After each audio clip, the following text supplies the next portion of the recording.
Chapitre 45. Convaincue maintenant que l'antipathie de Miss Bingley était uniquement l'effet de la jalousie, Elizabeth songeait que son arrivée à Pemberley ne causerait à celle-ci aucun plaisir. Et elle se demandait avec curiosité en quels termes elles allaient renouer connaissance. À leur arrivée, on leur fit traverser le hall pour gagner le salon.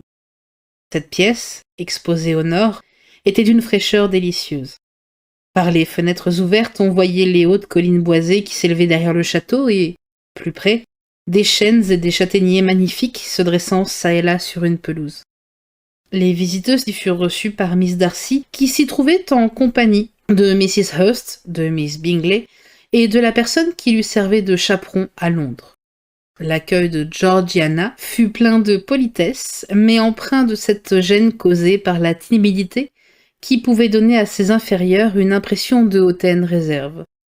Mrs. Gardiner et sa nièce, cependant, lui rendirent justice tout en compatissant à son embarras. Mrs. Hurst et Miss Bingley les honorèrent simplement d'une révérence, et lorsqu'elles se furent assises, il y eut un silence, embarrassant comme tous les autres silences, qui dura quelques instants. Ce fut Mrs. Annesley, personne d'aspect sympathique et distingué, qui le rompit, et ses efforts pour trouver quelque chose d'intéressant à dire montrèrent la supériorité de son éducation sur celle de ses compagnes. La conversation parvint à s'établir entre elle et Mrs. Gardiner avec un peu d'aide du côté d'Elizabeth.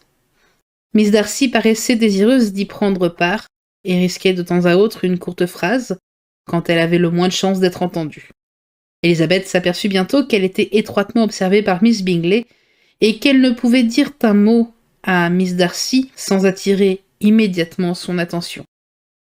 Cette surveillance ne l'aurait pas empêché d'essayer de causer avec Georgiana sans la distance incommode qui les séparait l'une de l'autre. Mais Elizabeth ne regrettait pas d'être dispensée de parler beaucoup. Ses pensées suffisaient à l'occuper. À tout moment, elle s'attendait à voir apparaître le maître de la maison et ne savait si elle le souhaitait ou si elle le redoutait davantage. Après être restée un quart d'heure sans ouvrir la bouche, Miss Bingley surprit Elizabeth en la questionnant d'un ton froid sur la santé de sa famille. Ayant reçu une réponse aussi brève et aussi froide, elle retomba dans son mutisme. L'arrivée de domestiques apportant une collation composée de viande froide, de gâteaux et des plus beaux fruits de la saison amena une diversion. Il y avait là de quoi occuper agréablement tout le monde, et de belles pyramides de raisins, de pêches et de brugnons rassemblèrent toutes les dames autour de la table. En cet instant, Elizabeth put être fixée sur ses sentiments par l'entrée de M. Darcy dans le salon.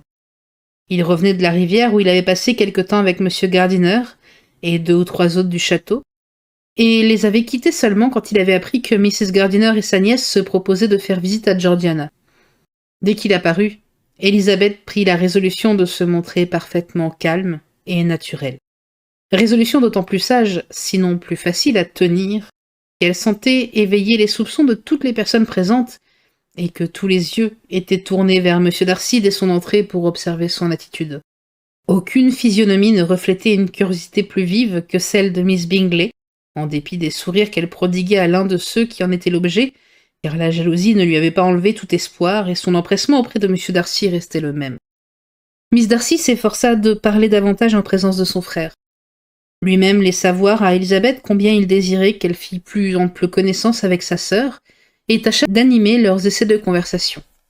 Miss Bingley le remarquait aussi, et dans l'imprudence de sa colère saisit la première occasion pour demander avec une politesse moqueuse.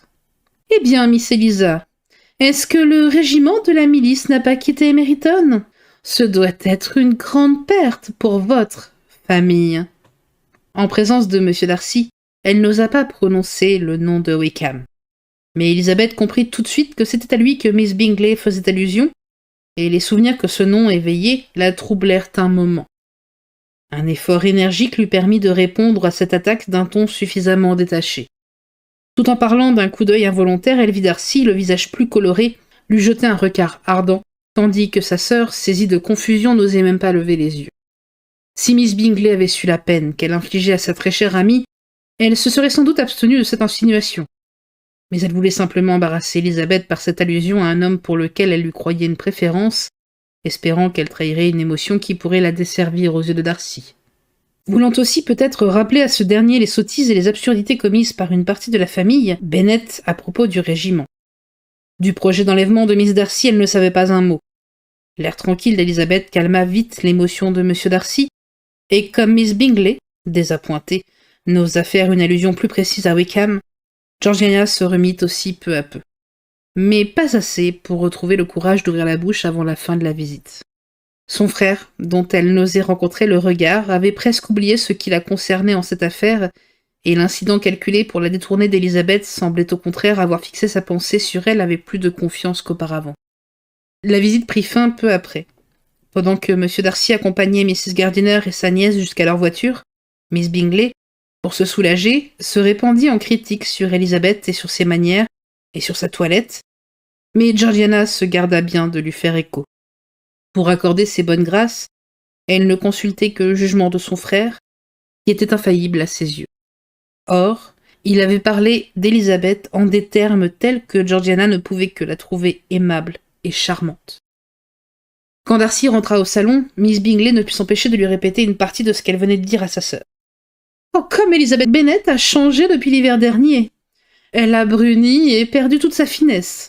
Nous disions à l'instant, Louisa et moi, que nous ne l'aurions pas reconnue. » Quel que fût le déplaisir causé à M. Darcy par ces paroles, il se contenta de répondre qu'il ne remarquait chez Elizabeth d'autre changement que le hâle de son teint, conséquence assez naturelle d'un voyage fait au cœur de l'été.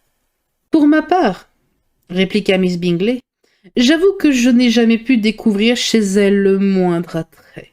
Elle a le visage trop mince, le teint sans éclat, ses traits n'ont aucune beauté, son nez manque de caractère, et quant à ses yeux, que j'ai entendu parfois tellement vanter, je ne leur trouve rien d'extraordinaire. Ils ont un regard perçant et désagréable que je n'aime pas du tout. Et toute sa personne respire une suffisance intolérable. » Convaincue comme elle l'était de l'admiration de Darcy pour Elizabeth, Miss Bingley s'y prenait vraiment bien mal pour lui plaire. Mais la colère est souvent mauvaise conseillère. Et tout le succès qu'elle obtint, et qu'elle méritait, fut d'avoir blessé Darcy. Il gardait toutefois un silence obstiné, et comme si elle avait résolu à toute fin de le faire parler, elle poursuivit. « Quand nous l'avons vue pour la première fois en Hertfordshire, je me rappelle à quel point nous avions été surprises d'apprendre qu'elle était considérée là-bas comme une beauté. Je vous entends encore nous dire, un jour où elle était venue à Netherfield, « Jolie, Miss Elizabeth Bennet, autant dire que sa mère est une femme d'esprit. » Cependant, elle a paru faire ensuite quelques progrès dans votre estime. Il en fut même un temps, je crois, où vous la trouviez assez bien. « En effet, » répliqua Darcy, incapable de se contenir plus longtemps. « Mais c'était au commencement, car voilà bien des mois que je la considère comme une des plus jolies femmes de ma connaissance. » Là-dessus, il sortit, laissant Miss Bingley savourer la satisfaction de lui avoir fait dire ce qu'elle désirait le moins entendre. Mrs. Gardiner et Elizabeth, pendant leur retour, parlèrent de tout ce qui s'était passé pendant la visite, excepté de ce qui les intéressait davantage l'une et l'autre. Elles échangèrent leurs impressions sur tout le monde, sauf sur celui qui les occupait le plus. Elles parlèrent de sa sœur, de ses amis, de sa maison, de ses fruits, de tout, excepté de lui-même. Cependant, Elizabeth brûlait de savoir ce que sa tante pensait de M. Darcy, et Mrs. Gardiner aurait été infiniment reconnaissante à sa nièce si elle avait entamé ce sujet la première.